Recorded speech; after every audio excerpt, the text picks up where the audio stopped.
I would appraise this book actually at about $40,000. If you have ever watched an old book, letter, or manuscript land on the counter of the gold and silver pawn shop, chances are you have seen a calm, sharp-eyed woman lean in, run her fingers along the spine, and quietly change the entire direction of the deal. That is Rebecca Romney, the rare book specialist who spent more than a decade proving that paper and ink could be just as thrilling as gold coins and vintage muscle cars. But while millions of viewers know her face from Pawn Stars, very few know how she actually got there, why she seemed to vanish from the show for long stretches, or what she has been quietly building in the years since. This is her real story, pieced together from what is actually documented about her life and career. Rebecca Romney was born in 1985, and her birth name was Rebecca Angeline Ungit. She grew up in the Las Vegas area, in a household she has described as a family of scientists, the kind of home where reading was less a hobby than a shared language. Long before she ever touched a first edition worth six figures, she was simply a kid who loved stories, raised among relatives who thought in data and experiments rather than dust jackets and marbled end papers. That contrast matters, because it means Rebecca's path into the rare book world was not handed to her. It was something she carved out for herself, often against the grain of what her family expected. In college, she leaned hard into language and ideas rather than science. She studied classics and linguistics, eventually adding a minor in philosophy, the kind of course load built for someone who wanted to wrestle with old texts in their original words rather than read them secondhand in translation. Over the years, she became conversant in multiple languages, including French, Japanese, Latin, and Ancient Greek, skills that seem almost tailor-made for a future rare book expert, even though that was not the plan at the time. After finishing her degree, she did not walk straight into the book trade. Instead, she spent time in Japan teaching English, a detour that speaks to someone who was drawn to language and culture for its own sake, not simply as a stepping stone to a career. When she came back to Las Vegas, she was, by her own account, still figuring out what came next. That uncertainty ended in 2007, when Bauman Rare Books opened a new gallery in the city and hired her. She started on the floor of the shop, learning the trade hands-on rather than through any formal program, because there genuinely is no university degree in appraising 17th century bindings or spotting a forged signature. Book collecting, as she has put it in interviews over the years, is a sensory, experience-based skill.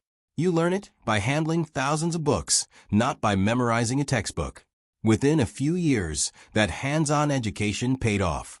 In 2010, she was promoted to manager of the Las Vegas Gallery, putting her in charge of a business that regularly moved historical material worth staggering sums, from Shakespeare folios to early scientific manuscripts.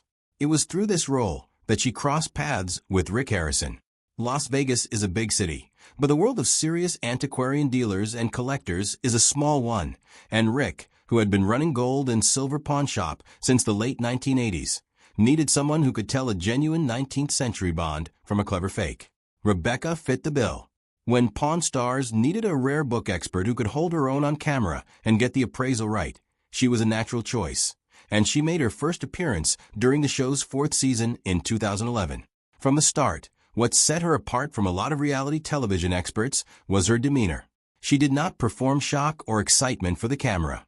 She would examine a document, work through the paper stock, the ink, the typography, and the provenance, and then deliver her verdict in the same even, matter-of-fact tone, whether the item was worth $400 or $40,000. That steadiness became her signature, and it is a big part of why fans nicknamed her the show's book expert with genuine affection rather than treating her as a rotating guest star. Producers and viewers alike noticed that whenever paper of any kind came through the shop's doors, from letters to bonds to antique volumes, she was the one they wanted to call. Some of her most memorable moments on the show involve saving other cast members from costly mistakes. In one well-known episode, Chumley had spent $500 on what was supposedly a book signed by aviator Charles Lindbergh. Rick was openly skeptical, and there was real tension in the shop about whether the purchase was a disaster waiting to happen. Rebecca examined the signature closely, compared it against verified examples, and confirmed it was authentic, valuing the book at $1,500. It turned a purchase that looked like a rookie error into a legitimate win. And it is the kind of moment that made her presence on the show feel indispensable rather than decorative. In another appraisal years later, a seller brought in a journal connected to the Lewis and Clark expedition, hoping to get $16,000 for it. Rebecca's careful inspection revealed library markings on the item that significantly hurt its value as a collectible, and the piece ultimately sold for a fraction of the asking price, around $4,200. It is a good example of what made her appraisals valuable to the show in the first place. She was not there to inflate excitement. She was there to tell people, gently but clearly, what something was actually worth, even when that was not the number they were hoping to hear.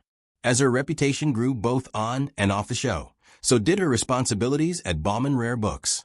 She continued to climb within the company, eventually taking on senior roles that gave her oversight of catalogs, high-value sales, and client relationships extending well beyond Las Vegas.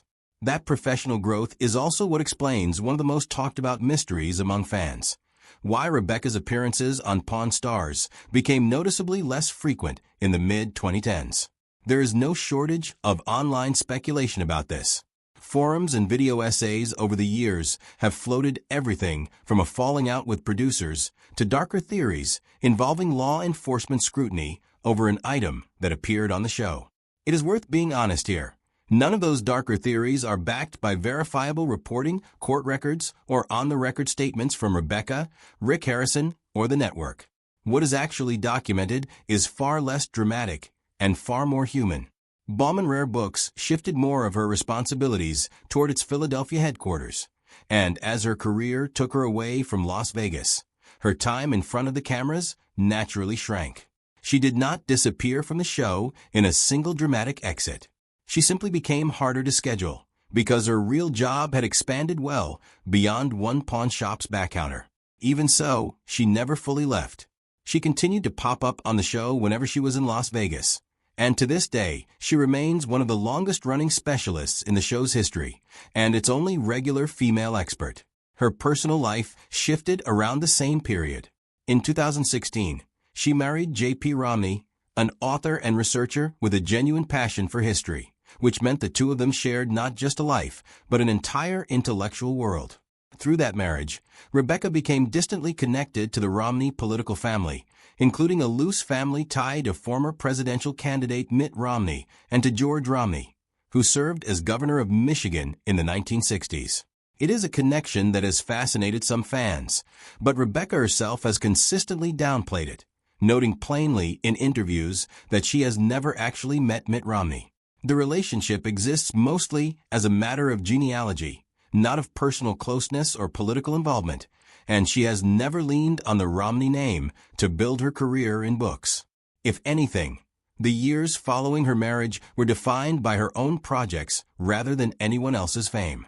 In 2016, she and JP launched a podcast together called Biblioclast, exploring the strange and often overlooked corners of book history.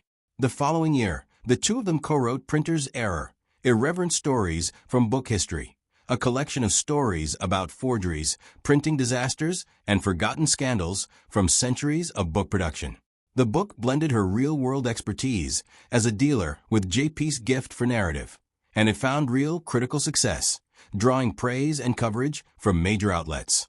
It gave Rebecca something that is genuinely rare for a reality television personality: a respected, independent voice in her own field, built on substance rather than screen time. Around this same period, she also left Bauman Rare Books and began working with Honey and Wax Booksellers, a rare book firm based in New York. It was during these years that she and fellow bookseller Heather O'Donnell co-founded the Honey and Wax Book Collecting Prize, an annual award that gives money and recognition to young women who have built original, personally meaningful book collections. The prize was not about how expensive a collection was. It was about how thoughtfully it was assembled and what story it told. That distinction mattered to Rebecca because she had noticed something in her years in the trade. Plenty of women were passionate, serious collectors, but very few of them felt confident calling themselves that. The prize was built to change that quietly, one collection at a time, and it has continued to honor new winners every year since, spotlighting collections built around everything from botanical art to military history to countless other niche passions. By 2019 and into 2020, Rebecca was ready to build something entirely her own. Alongside business partner Brian Cassidy, she co-founded Type Punch Matrix, a rare book firm based first in the Washington, D.C. area. It was a deliberate departure from the traditional, often stuffy image of the antiquarian book trade. Type Punch Matrix dealt in serious, high-value material, from early printed books to important historical manuscripts. But it also positioned itself as a business willing to challenge old assumptions about who belonged in that world and whose books were considered worth preserving. Under Rebecca's direction, the firm grew a reputation for taking on ambitious acquisitions and for treating collecting as a form of scholarship and advocacy, not just commerce.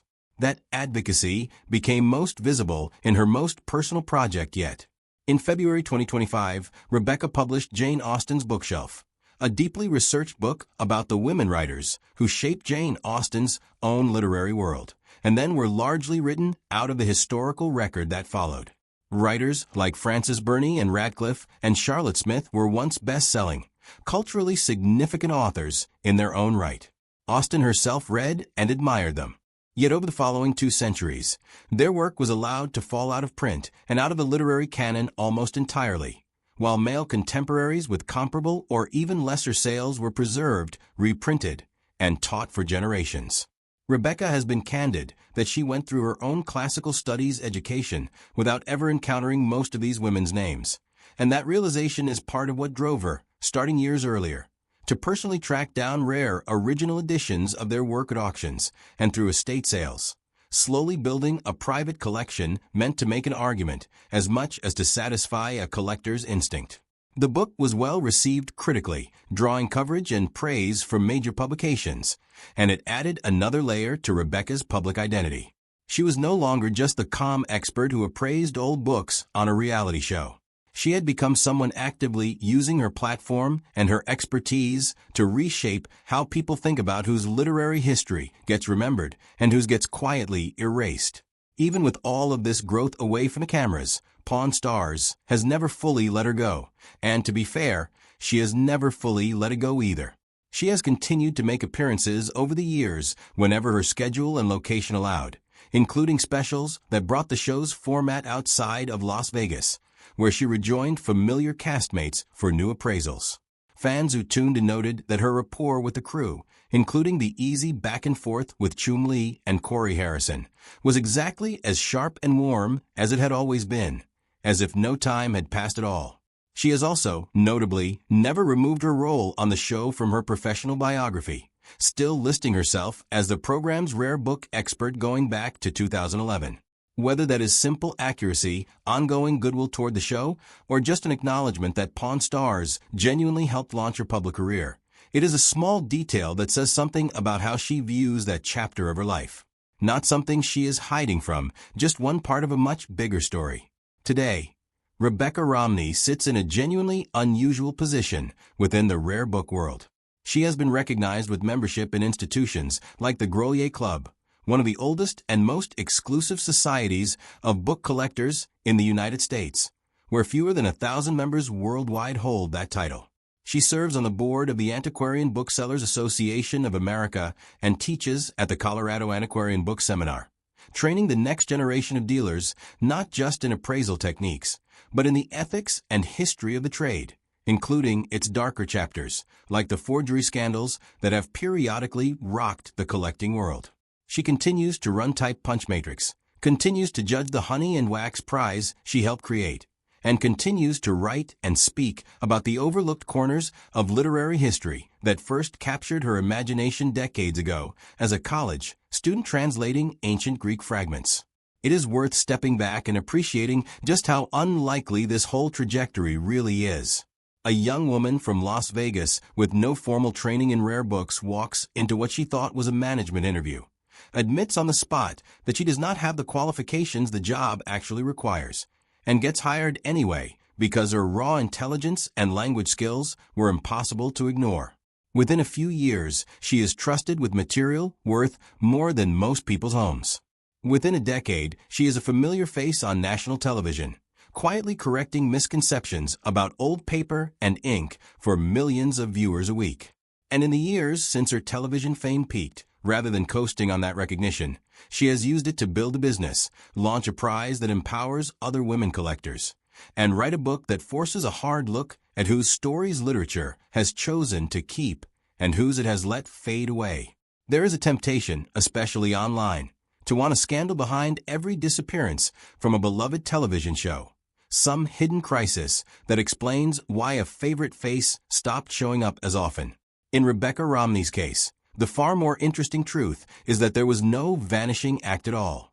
There was a career quietly getting bigger than the show that first introduced her to the public, a woman who used her early television fame as a launching pad rather than a ceiling, and who has spent the years since proving that the most valuable thing she ever praised may not have been a Gutenberg leaf or a Darwin first edition, but the overlooked history sitting right there on the shelf, waiting for someone patient enough to actually read it.